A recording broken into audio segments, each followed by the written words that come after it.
Hey everyone, welcome to another week here. I am Sarah Mislowski with Moving to Georgia and KeyPoint Homes Group here in the North Metro Atlanta area. And we are going to be talking about what you can expect this year with new construction homes and talking about how, if, when are new home prices going to go up, and if Trump's new tariff policies, or if there will be tariff policies, how that may affect your home buying process. We're going to answer all the questions today, or try to answer all the questions today. When it comes to that, we'll talk through it. Love to get your opinion and see what you think about it. And of course, we're answering your questions about what it's like to make a move here to Georgia. Maybe you have some questions about what it's currently like in your market if you're thinking about buying or selling. Here to answer your questions. I was out filming today a really great video that's going to be coming your way soon. And y'all, it was almost 80 degrees here today in Georgia. I had this outfit on, and I have to be honest with you, I was sweating outside, and I was like, dang it is February the 5th. And gosh, just like a week and a half ago, we had snow on the ground.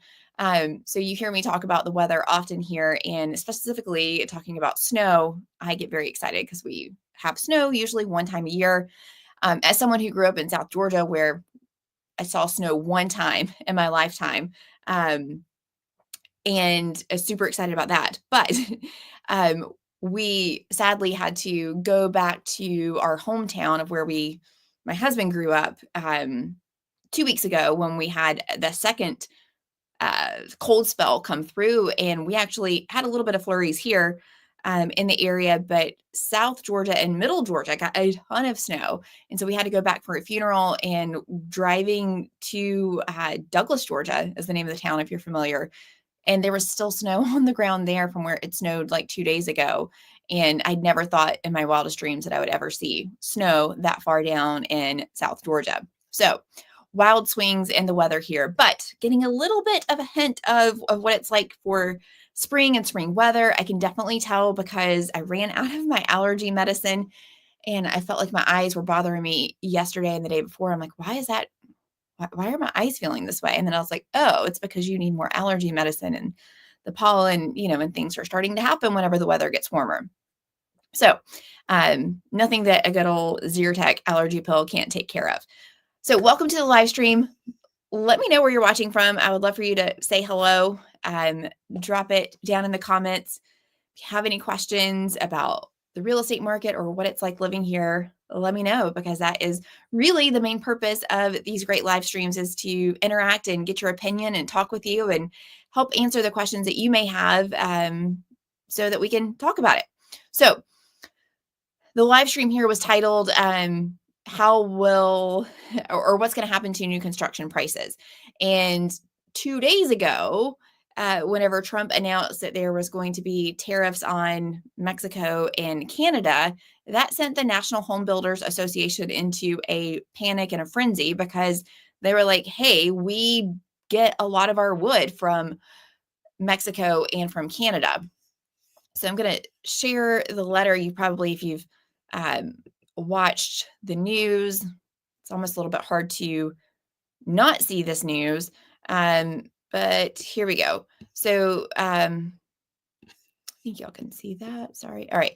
So yeah, this is the National Association of Home Builders. They sent this letter to Trump saying, hey, your proposed tariffs of 25% tariffs on Canada and Mexico, it's going to have the opposite effect, especially for the residential construction industry, and it's going to slow down the pace of building. And as we know, it says an ongoing challenge facing home builders is the cost and availability of building materials. Since January 2021, residential inputs saw price increases of just over 30%, and that we heavily rely on, a good, efficient supply chain, and that a lot of their building materials, such as lumber, steel, and gypsum and aluminum, come from Canada and Mexico. Representing 25% of the building imports that they use come from those two countries. And that essentially, imposing these tariffs is going to have huge consequences for the home building association and builders out there. And it also goes on to say is that it could also hinder rebuilding efforts in areas affected by natural disasters.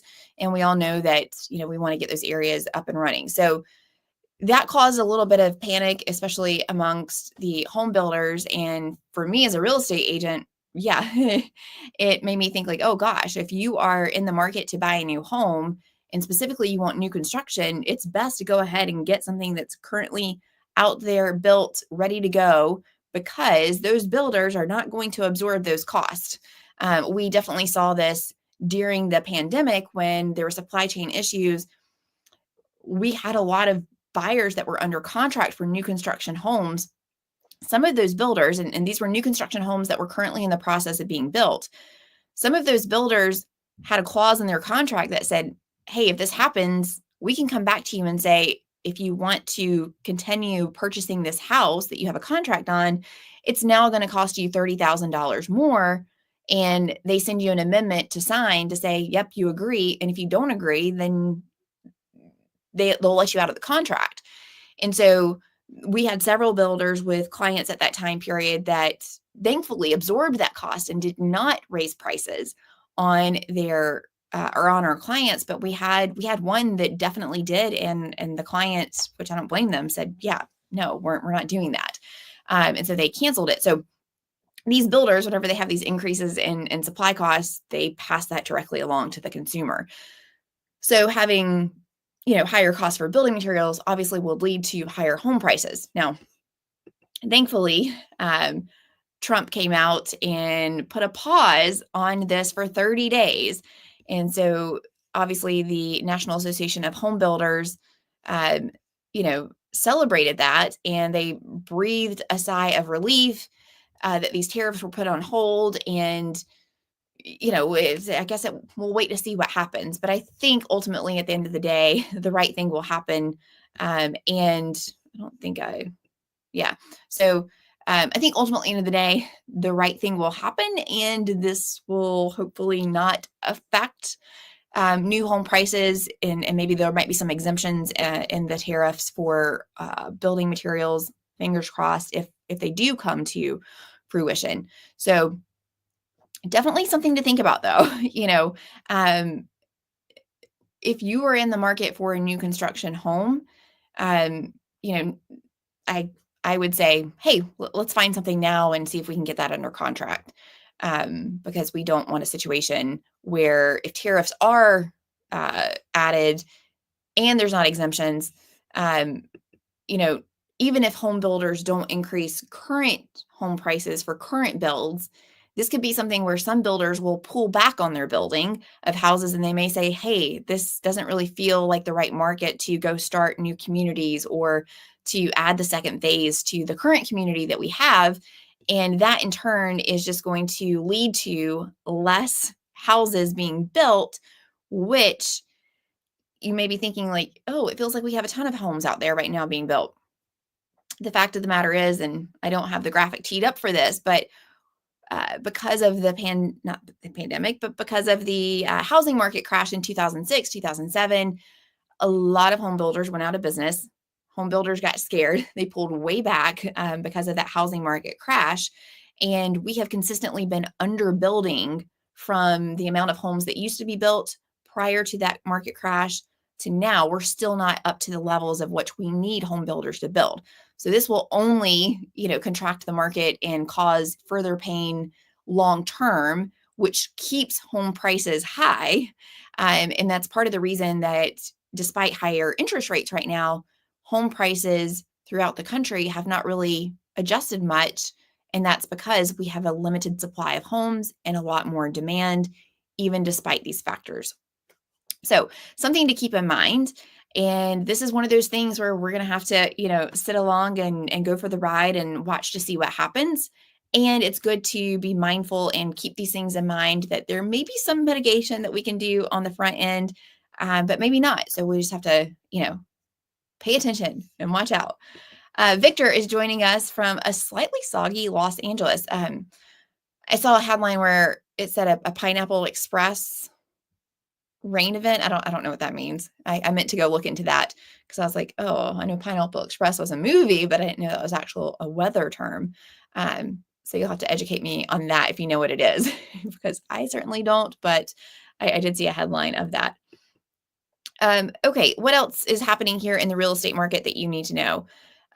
One thing that speaking of new construction homes, um, we definitely see this here in the North Metro Atlanta real estate market, but we have a decent amount of supply of new construction homes if that's the direction that you want to go. But nationally, historically, new construction homes have made up 12% of available homes that are on the market. Currently, right now, it represents 31%. And so that doesn't necessarily translate into more availability of houses overall. But what makes up that percentage of why it's so much larger is because homeowners of residential resale homes, they're not selling their houses right now for the most part. And economists and people in the media are contributing this to the lock-in effect. So the lock-in effect is definitely, people that purchased homes prior to 2020 and they were able to lock in that really amazing interest rate. And so they're sitting on 2, 3, 4% interest rate. And then they're looking at, yes, I may make a chunk of money today selling my house because home prices have appreciated so much. But the trade-off for that is that twofold. I'm going to have to go spend more on a house and I'm going to have to get a much higher interest rate than what I currently have. So even though the price point of the home may not be that significantly different, that interest rate does make it significantly more expensive. So that is what we call the lock-in effect. And that's why we've had, over the past year or 2 years, we haven't had very many local homeowners decide to put their home up for sale outside of kind of like major life events. So moving, for new jobs, deaths, births, where they just need the more space. However, we're starting to see some sellers come back into the market where they're saying, I can't wait until interest rates come down. I can't put my life on hold. And so we are starting to see more local people decide to list their house because they just want to, move on to a home that might be in a better situation for them and their family or a better location for what they need. But that is why when we look at overall inventory, we see so much new construction as being part of that available inventory. It's because there's not enough resale homes or that number is so low. Now, the good news is, though, we are starting to see existing homes become higher than what they have been in years past. So compared to last year, if we look at early last spring, um, two different research firms here are showing, between 12 to 15% increase in residential resale homes being listed.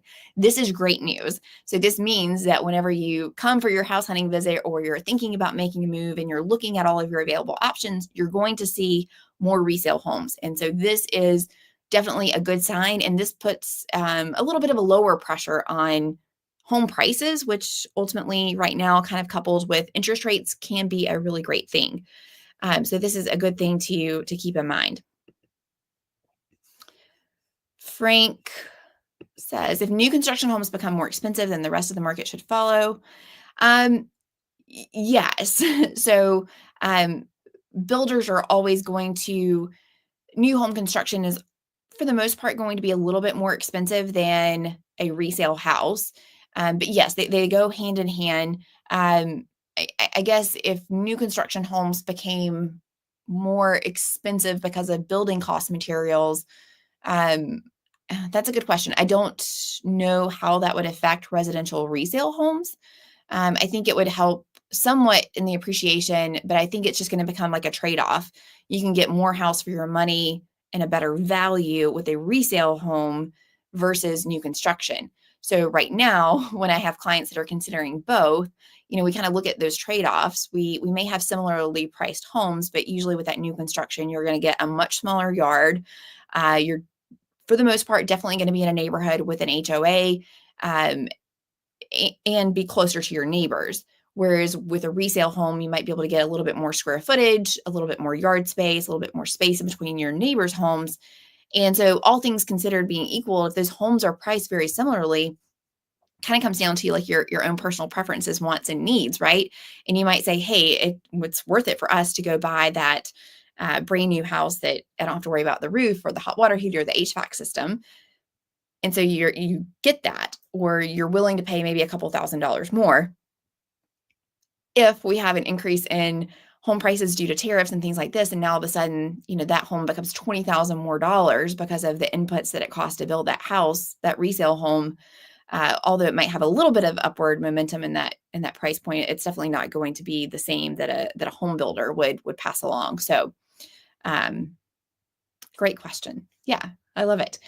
So if you have any other additional questions, please let me know in the comments, and would love to answer that. Also, get your opinion. If I'm missing a point here or you think differently, I'd love to know. Because certainly I don't know everything. I try to be really well informed and give you, pass along the knowledge that I have from some of the experts that I get an opportunity to speak with. But certainly it's can be a lot to keep up with. One thing I do want to share with you, though, since the last time we talked, um, we are starting to feel an early spring here in the North Metro Atlanta real estate market. And I'm curious kind of what your experience is there where you are. If you are in the real estate market, maybe you're selling a house or maybe you're looking for a home someplace else in the country. I'm curious to know what that market is like because interestingly enough, over the past couple of weeks, we've helped 3 buyers go under contract. All 3 of those buyers were interested in houses that had been on the market for 90 to 120 days, which that's a significant amount of time on the market.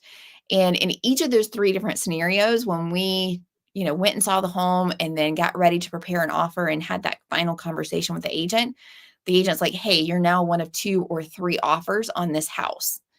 And it's like, what is the luck and what is the timing for this to happen?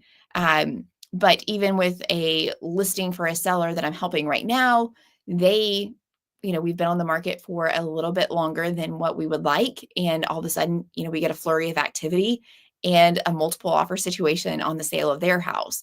So I want to share this with you to say that if you're thinking about making a move, if you're thinking about selling, it's really great to go ahead and get in contact with a really great local professional in your area to get that good advice to kind of get a pulse on what's going on in your real estate market. Because if you are thinking about making a move, if I had someone locally here that said, "Hey, we think that we want to buy in the next month or two," I would say, "Great. Is there a possibility that we could expedite that time frame and let's go look now?"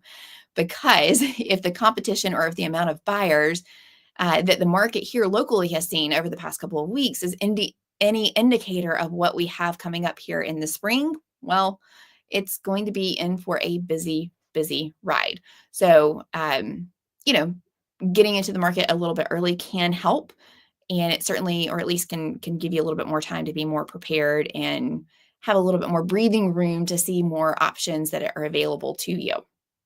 So I'm curious what your uh, market is like where you're at. Let me know. Okay. What else has been happening in the market?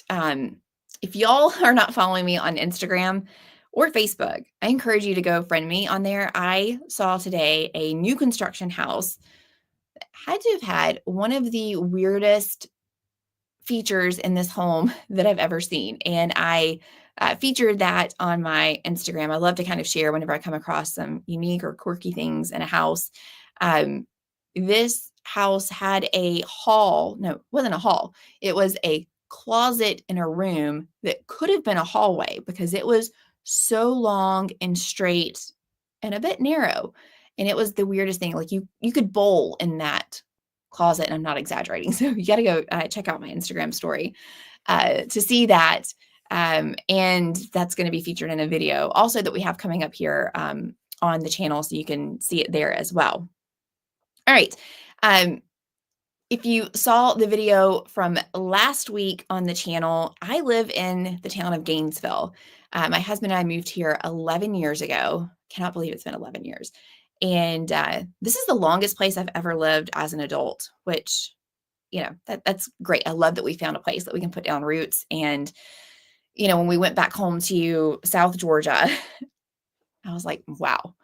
I was telling a friend this, like, I never knew that, nothing against South Georgia, but I just never realized how small or economically disadvantaged the town and infrastructure it was until I left, and I've been away for so long, and I haven't been back to that small of a town in a long time. But it was definitely like a shocker to me whenever we went back, and I was like, has it always been this way? And I just didn't realize it. Because being here in the metro Atlanta area, things are pretty and there's stores everywhere, and great infrastructure for the most part, and roads, and you still have rural areas, and you still have farms and stuff like that, but nothing like what it is down there in South Georgia. So living in Gainesville for 11 years. And one of the things that I was excited about whenever we made the move here, especially me coming from South Georgia, is having just access to more restaurants and stores, and shopping, and being close to the Mall of Georgia and Buford, so that if I wanted to go to a department store, I could. But the town of Gainesville has a mall, and it reminds me of the mall that I had as a child. Which I grew up in Valdosta, and the mall went through a little bit of a revitalization, and but for the most part, it's still pretty rundown. So Lakeshore Mall here in Gainesville has just been dead. Like, in fact, I've never been inside the mall because there's a Belk department store there. There's a Dick's Sporting Good department store there, but both of those you can access from the outside of the mall. And so there was never a need for me to walk through the interior of the mall. So I've never been inside this mall. But recently it was announced, well, 2 years ago, it was announced that the mall had been bought by a developer, but no plans or anything were mentioned. And recently they unveiled the plans for revitalizing Lakeshore Mall. Essentially, they're going to scrape it to the ground and put in this really nice, you know, space for the community to enjoy. So I want to share with you some renderings that they have shared. I shared that on the video last week, talking on our YouTube channel, kind of showing off a little bit of what they have, or they have plans to put there. And I showed you what the inside of the mall currently looks like. I knew it was going to be dead in there, but I was a little bit surprised. So, I mean, there are some good small mom and pop stores there, and they'll obviously find, great new homes, but I think they might even have better luck in getting clients and customers and being seen if they were outside facing retail space rather than inside that mall. All right. So let's take a look at what the Lakeshore Mall is going to look like. Here we go. Okay, y'all, look at this. If you have been to the area and you've been over to Alpharetta, to Avalon, the same developer that is behind Avalon is in charge of bringing in retailers and helping with the design here at the Lakeshore Mall redevelopment. And this looks a lot like the Avalon. And if you've been there, it's just like such a great space. So it's going to be a mix of retail and restaurants, but then also some townhomes and apartments there as well. And if you've been to the Avalon, you know that they also have apartments there above the stores, which kind of gives you this like really cool downtown city type feel. And we're going to have this great green space that we can take advantage of. I was so lucky. I had an opportunity to speak with the developer that is helping bring in the retailers for this establishment.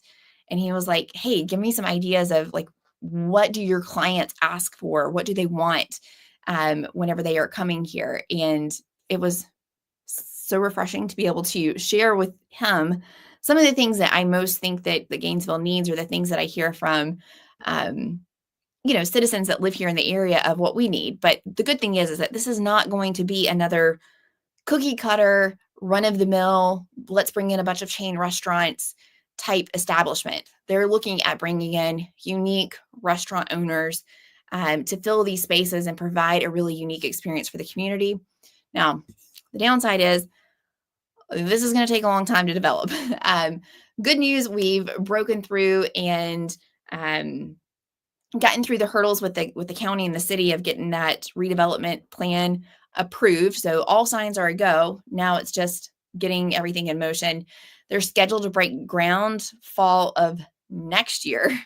So this is something that's still going to be a good 2 or 3 years out before we see like the first phase being developed. But If you haven't been to Gainesville recently and you are a local, you need to come check it out because let me tell you, over the past 11 years that we've lived here, I would say the past 4 years, Gainesville's gotten really good. And I say really good. Anytime I talk to other real estate agents or people that live in a different part of the area, so Alpharetta or Swanee, and maybe they come up here to meet some friends for dinner at a restaurant on the square. They're like, oh my gosh, I can't believe how much Gainesville has changed. It's so nice. Um, and then occasionally on like local Facebook groups, I'll see a mom or a lady, these are like women's Facebook groups, and they'll say, oh, I would never move to Gainesville. It's so gross over there. And I'm like, ma'am, have you been here in the past 4 years? I mean, it's gotten really, really good. So this is something that it's just gonna make it even better. And I feel like every time I turn around, we are getting some really good things that are coming here in the area.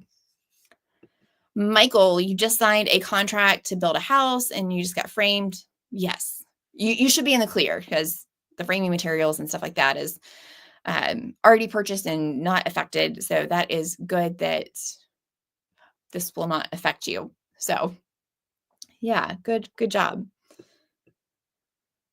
All right, so if you are just joining us here on the live stream, welcome. Let me know where you're watching from. And if you have any questions or comments about making a move to the area, I would love to get your input. Um, Maitland says, I think the Lakeshore Mall redevelopment will be a huge improvement to the area. Yes, 100% agree.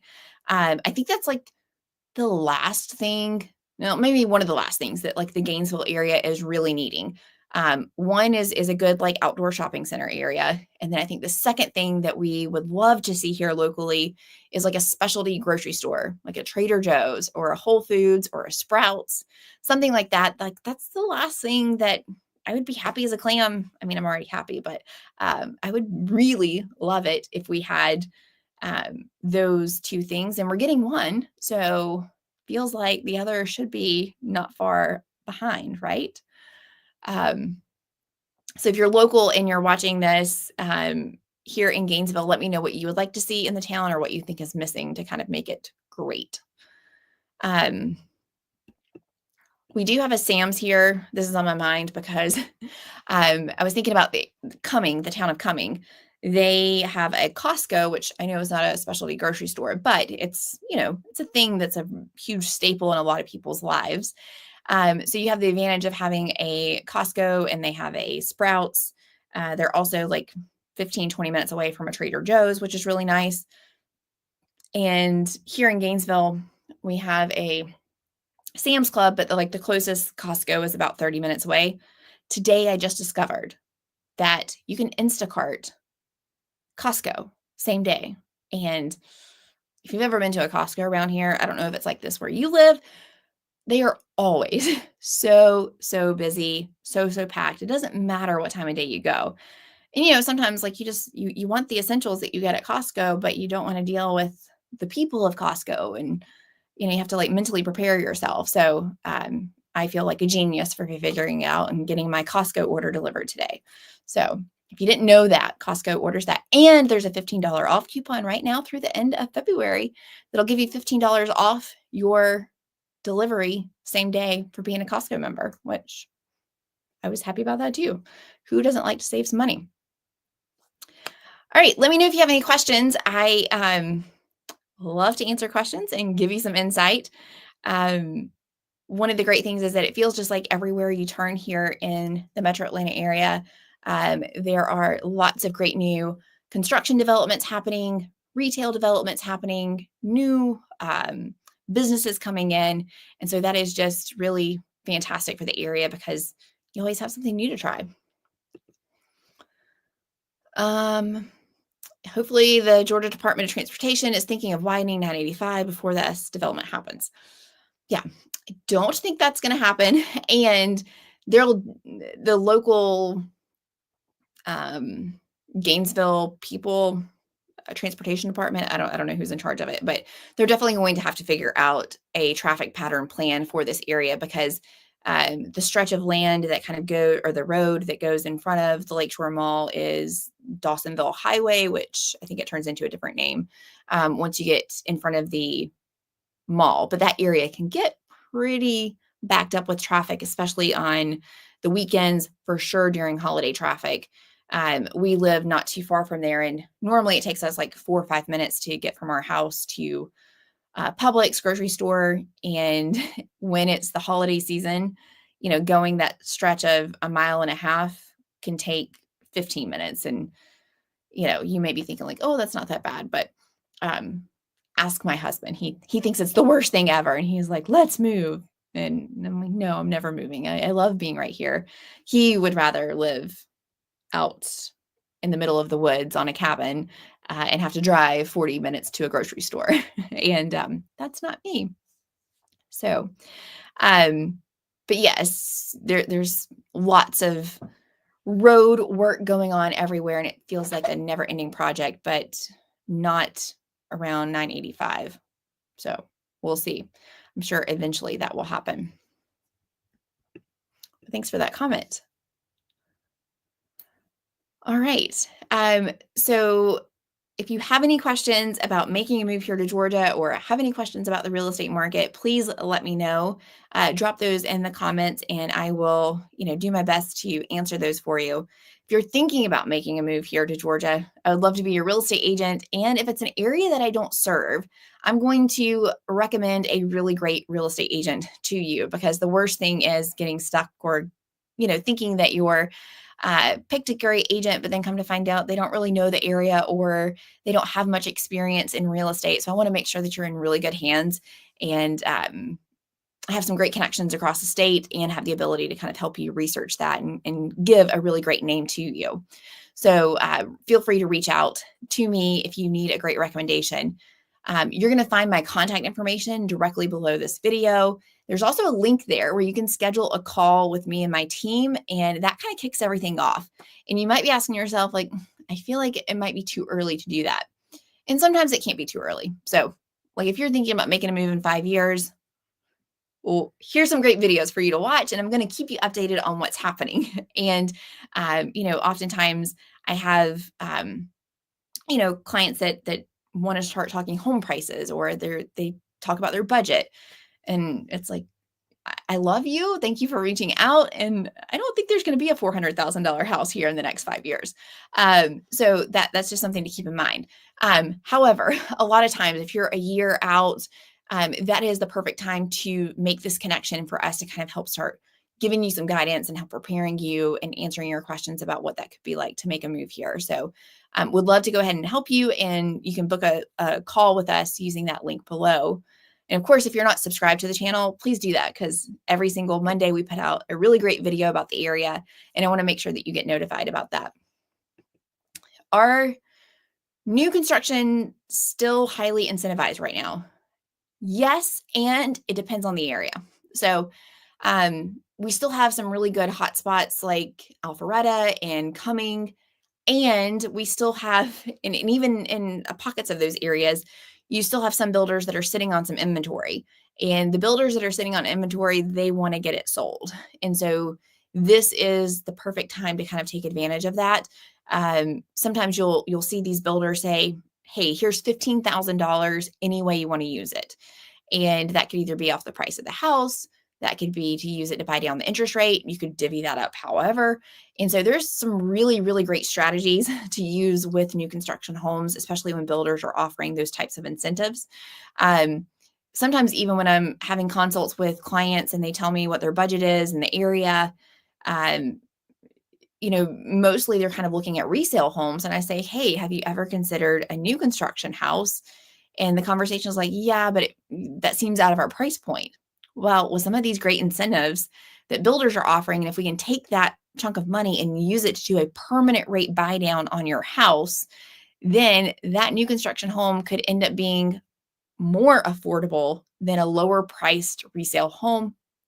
And you're getting a win-win, because the home is in, move-in ready condition, obviously, but all of your major systems and things are brand new. So you're not gonna have to worry about your hot water heater or HVAC system going out in the coming years.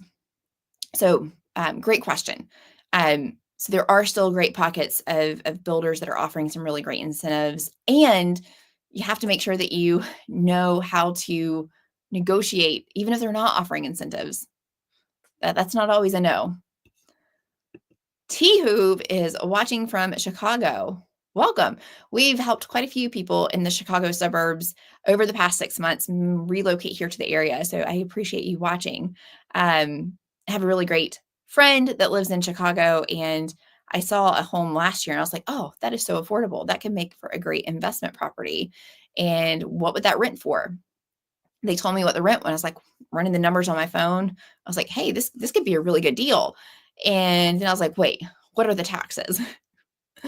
That put a squash on everything. I could not believe how much the property taxes were there. So I wonder if that has you looking for more affordable areas. Um, any incentives for cash buyers? Great question.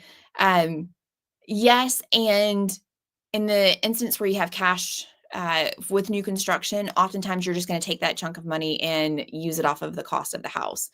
Obviously, if the builder's giving you $15,000 any way you want it, there's no loan involved. You have very minimal closing costs when it comes to that. So taking that money and using it to either, get some upgrades into the house that you're not paying for, and or use that to bring down the cost of the home. So yes, definitely a really great thing. The weird thing though is that sometimes builders will incentivize a finance purchase more heavily than a cash purchase. And it's because oftentimes these builders have their own mortgage companies, or they're getting kickbacks from the mortgage companies. So they're losing out on additional income by a buyer paying cash versus getting a loan. It's kind of like buying a car, right? Um, Used car dealers or car dealerships, they make a lot of money on that financing. And so, sometimes they give you what seems like a better price on a finance deal versus just paying cash. So that's not always the case. And you just have to get really good at negotiating with them to hold your ground and make sure that you're getting all you can out of that builder to match what that finance deal would be. So long-winded answer to say yes. Oh, if I didn't live in Gainesville, what town would I live in?